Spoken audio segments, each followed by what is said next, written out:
notice, when do you breathe in and when do you breathe out? Or did you stop your breath?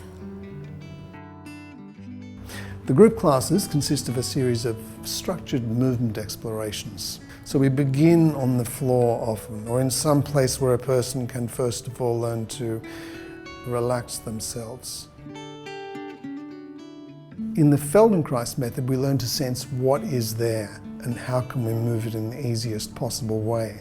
And if you start to practice that as a daily practice, your sense of yourself becomes more refined and more accurate. The pace of it I find very relaxing. There is time to explore because it's all about kind of playfulness and exploration of movement and movement patterns and how things kind of fit together. What you do might be different to what the next person does, and that's okay too. We all bring our own experience, our own trajectories of movement into how we learn. We'll slow the movements down, we'll break the movements down, and then we'll add them all together and devise more dynamic action.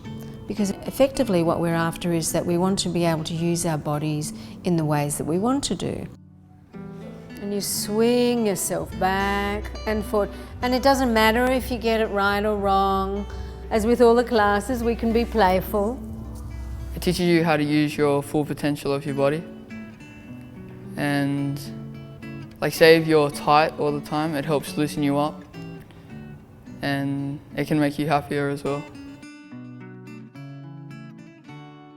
I think the most important aspect is just taking the time off to visualize those forms that we create.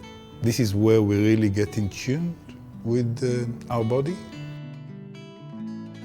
People will often experience change, and they take that into an upright position, into their everyday context, and it remains with them in a new way. We often end a class by standing, and it's amazing how in that hour and a half or hour, I get a great sense of clarity. I describe it as I'm kind of on top of my body, and I feel a bit more stable in how I move. If that's the way that you organise the movement of your pelvis, do you get taller? Do you get shorter? Does the movement become more restricted or less restricted? The ultimate goal of the Feldenkrais method is to enable people to live better lives, or a life that's more suited to the particular gifts or characteristics that they have.